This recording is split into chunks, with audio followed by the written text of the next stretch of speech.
Happy New Year. It's great to see everyone again. Happy 2018. We know it's going to be a great year, but what we wanted to do was just talk about the fact that obviously 2017 was a very active year here at the UN, and we expect a lot of activity this year as well.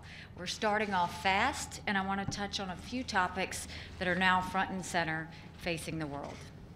In these first days of 2018, nowhere is the urgency of peace, security, and freedom being more tested than in Iran. By the thousands, Iranian citizens are taking to the streets to protest the oppression of their own government. It takes great bravery for the Iranian people to use the power of their voice against their government, especially when their government has a long history of murdering its own people who dare to speak the truth. So we applaud the tremendous courage of the Iranian people. The government of Iran is actively attempting to stop social media and other forms of communication that allow their citizens' voices to be heard. So we want to help amplify the voices of the Iranian people. Here are some of the messages that they're chanting today. All these brigades have come out to the streets. They've come out against the leader. Political prisoners must be freed. Independence, freedom, Iranian Republic. Neither Gaza nor Lebanon, my life only for Iran. Let go of Syria, think of us. We will die, but we'll take Iran back. Don't be afraid, we're all together.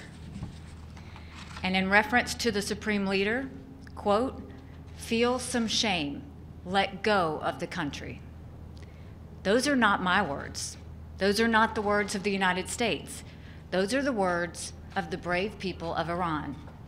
Now the Iranian dictatorship is trying to do what it always does, which is to say that the protests were designed by Iran's enemies. We all know that's complete nonsense. The demonstrations are completely spontaneous. They are virtually in every city in Iran. This is the precise picture of a long oppressed people rising up against their dictators. The international community has a role to play on this. The freedoms that are enshrined in the United Nations Charter are under attack in Iran. Dozens have already been killed. Hundreds have been arrested. If the Iranian dictatorship's history is any guide, we can expect more outrageous abuses in the days to come. The UN must speak out. In the days ahead, we will be calling for an emergency session, both here in New York and at the Human Rights Council in Geneva. We must not be silent. The people of Iran are crying out for freedom. All freedom-loving people must stand with their cause. The international community made the mistake of failing to do that in 2009. We must not make that mistake again. On a second matter, the crisis in North Korea will continue to have our attention in 2018. We finished December with our third strong sanctions resolution of last year. That was a great achievement, but there is more to do to ensure full implementation of the Security Council resolutions. As we hear reports that North Korea might be preparing for another missile test. I hope that does not happen. But if it does, we must bring even more measures to bear on the North Korean regime. The civilized world must remain united and vigilant against the rogue state's development of a nuclear arsenal. We will never accept a nuclear North Korea. There's one more item I want to mention. You have all heard that President Trump's comments made about Pakistan. The administration is withholding $255 million in assistance to Pakistan. There are clear reasons for this. Pakistan has played a double game for years. They work with us at times, and they also harbor the terrorists that attack our troops in Afghanistan. That game is not acceptable to this administration.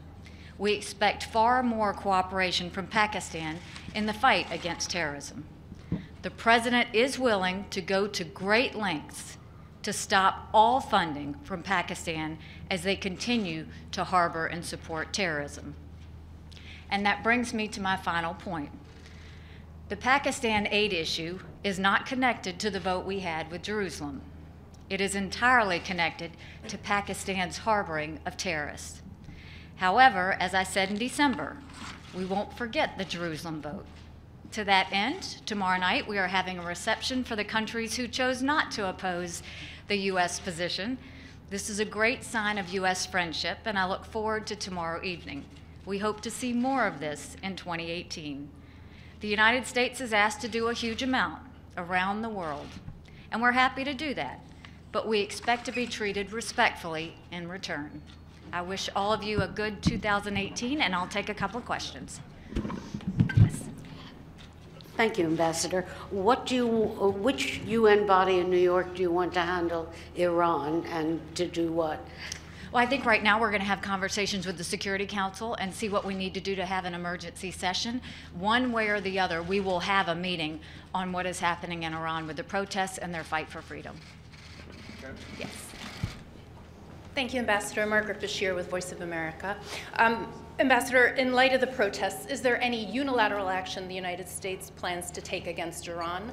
And also, here at the Security Council, do you plan to hold Iran accountable on another front, perhaps through the Yemen Sanctions Committee for the missiles that they fired into Saudi Arabia? You had that presentation last month.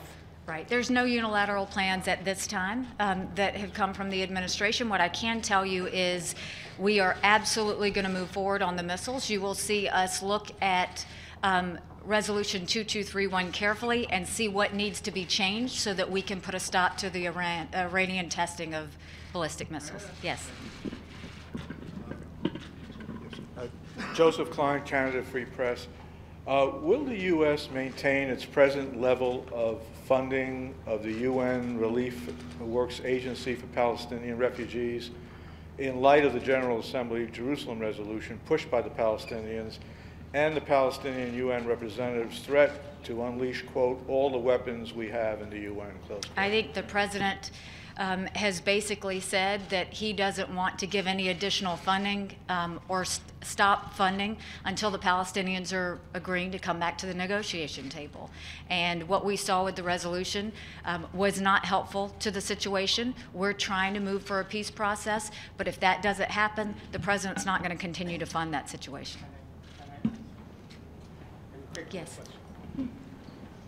Thank you, Madam Ambassador. My name is Abdul Hamid Sayam from the Arabic daily Al-Quds Al-Arabi.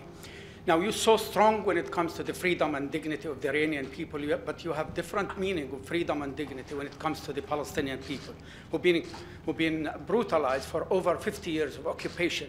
The second question related to it, what made you believe that you are on the right side of history when you stood alone in the Security Council against 14 members of the Security, and in the GA, 128 countries, you only found countries like Palau and Nauru next to you. What made you believe that you are on the right side of history? Thank you very much. I stood proudly, even if I was the only hand in the Security Council, to fight for the will of the people of the United States. They wanted to see the embassy moved to Jerusalem, and we followed through with that. We very much still want to have a peace process. Nothing changes with that. The Palestinians now have to show their will that they want to come to the table. As of now, they're not coming to the table, but they ask for aid. We're not giving the aid. We're going to make sure that they come to the table, and we want to move forward with the peace process. One last question. Yes. Thank you, Ambassador. Fuji TV. Can I ask you regarding North Korea? As you heard reports about South Korea proposing talks with North Korea, can you give us your reaction to that? And if about this talks, does it affect any of your policies putting pressure on North Korea? We won't take any of the talks seriously if they don't do something to ban all nuclear weapons in North Korea. We consider this to be a very reckless regime. We don't think we need a Band-Aid, and we don't think we need to smile and take a picture. We think that we need to have them stop nuclear weapons, and they need to stop it now. So North Korea can talk with anyone they want, but the U.S. is not going to recognize it or acknowledge it until they agree to ban the nuclear weapons that they have. Thank you very much.